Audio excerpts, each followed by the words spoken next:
ভাই ফেসবুকের নতুন আপডেট আপনি যদি চান ফেসবুক পেজে 500 থেকে 1000 ফলোয়ার আপনি প্রতিদিন ভাই বাড়াতে পারেন। আপনাদের যাদের ফেসবুক পেজে ফলোয়ার বাড়ে না, আজকে ভাই আপনাদেরকে এমন একটা টেকনিক আমি শিখিয়ে দেবো, এটা যদি আপনি ফলো করতে পারেন প্রতিদিন, তাহলে সেখান থেকে আপনি 500 থেকে 1000 ফলোয়ার সহজে আপনার ফেসবুক পেজে নিয়ে আসতে পারবেন। এখন যদি আপনার কাছে একটু উপকারী মনে করেন, অবশ্যই আপনার ফেসবুক টাইমলাইনে শেয়ার করে রাখবেন। শুরুতেই আপনাদের ফোনে যে অফিসিয়াল ফেসবুক অ্যাপস রয়েছে, জাস্ট এটাকে আপনি শুরুতে ওপেন করে নেবেন। ওপেন হওয়ার পরে এরপর দেখতে পাচ্ছেন উপরে একটা 3 লাইন দেখতে পাচ্ছেন, ভালো করে খেয়াল করুন। এই 3 লাইন এখানে একবার ট্যাপ দিয়ে দেবেন।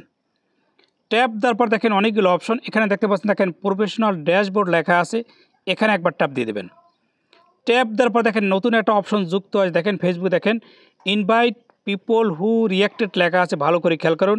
Invite people who reacted, just এর পাশে যে অ্যারো চিহ্ন দেখতে পাচ্ছেন, জাস্ট এখানে একবার ক্লিক করে দেবেন।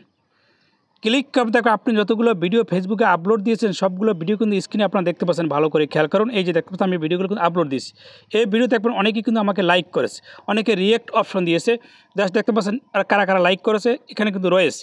এখন আপনি যে কাজগুলো করবেন, এই যে পাশে দেখতে পাচ্ছেন ইনভাইট লেখা আছে, ভালো করে খেয়াল করুন। এই পাশে দেখেন প্রতিটা দেখেন ভিডিওর পাশে দেখেন ইনভাইট লেখা আছে।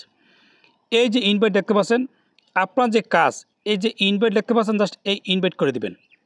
করলে হবে কি, এই ভিডিওতে যারা লাইক করেছে তাদের কাছে একটা ফেসবুক আপনাদের কাছ থেকে একটা নোটিফিকেশন পাঠিয়ে দেবে। সে দেখতে পাচ্ছেন দেখেন 67 জনকে দেখেন ফেসবুক নোটিফিকেশন পাঠিয়ে দেবে। এরপর দেখতে আরও পাশে দেখতে পাচ্ছেন ভিডিওর পাশে দেখতে পাচ্ছেন ইনভাইট, এই প্রতিটা জাস্ট ভিডিওর পাশে যতগুলো ইনভাইট পাবেন সবগুলোকে আপনি ইনভাইট করে দেবেন। এর মানে আপনার ভিডিও যারা লাইক করেছে তাদের কাছে একটা ফেসবুক নোটিফিকেশন দেবে, তারা যখনই অ্যাকসেপ্ট করবে তখন আপনার কিন্তু পেজের ফলোয়ার হয়ে যাবে। এরপরে দেখেন নিচে আরেকটা অপশন দেখতে পাচ্ছেন ইনভাইট ফ্রেন্ডস, এর পাশেই দেখেন সুইচ লেখা আছে, ভালো করে খেয়াল করুন। এই যে সুইচ, জাস্ট এখানে একবার ট্যাপ দিয়ে দেবেন।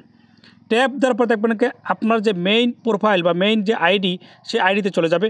যার পর আপনার আইডিতে যদি 5000 ফ্রেন্ড থাকে, দেখেন আমার আইডিতে কিন্তু অনেকগুলো ফ্রেন্ড রয়েছে দেখতে পাচ্ছেন। অলরেডি দেখেন সিলেক্ট করতে যে ফেসবুক অটোমেটিক 1000 জনকে কিন্তু সিলেক্ট করতে বলতেছে। এখন আপনারা এই কাজটা করবেন না, এই যে নিচে দেখেন অনেকগুলো ফ্রেন্ড, এখন এদেরকে আপনি ইনভাইট করবেন। কীভাবে ইনভাইট করবেন? ইনভাইট করার জন্য এই যে পাশে দেখতে পাচ্ছেন বক্স দেখতে পাচ্ছেন, ভালো করে খেয়াল করুন। এই বক্সে জাস্ট আপনি ট্যাপ দিয়ে দেবেন। এরকম ট্যাপ দেবেন, ট্যাপ দেওয়ার পর কমপক্ষে হলে আপনি 200 জনকে প্রথমবার সিলেক্ট করবেন। প্রতিদিন অন্তপক্ষে 200 জনকে সিলেক্ট করবেন। আমি কিছু লোক সিলেক্ট করলাম, বেশি আপনি করবেন না, কারণ 200 জন আর বেশি করলে কিন্তু একটু ঝামেলা হতে পারে। এই জন্য আপনি সর্বোচ্চ 200 জনকে করবেন ইনভাইট।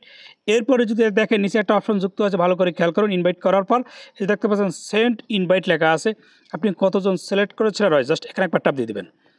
ট্যাপ দেওয়ার পর দেখবেন আপনি যাদেরকে সিলেক্ট করেছেন তাদের কাছে ফেসবুক একটা নোটিফিকেশন সাথে সাথে পাঠিয়ে দেবে। তারা যখনই ফেসবুকে চলে যাবে তখন নোটিফিকেশন দেখবে, তারা যখনই অ্যাকসেপ্ট করবে তখন আপনার এই যে একটা পেজ দেখতে পাচ্ছেন, এই পেজে তারা কিন্তু ফলোয়ার হয়ে যাবে, অটোমেটিকভাবে তারা কিন্তু ফলোয়ার হয়ে যাবে। এটা আপনাকে কষ্ট করে কিন্তু আর ফলোয়ার বানাতে যাচ্ছে না, অর্থাৎ ফেসবুক থেকে আপনি ইনভাইট করতেছেন, এটা ফেসবুকে আপনাদেরকে বলে দিচ্ছি। এই কাজটা যদি ভাই আপনি প্রতিদিন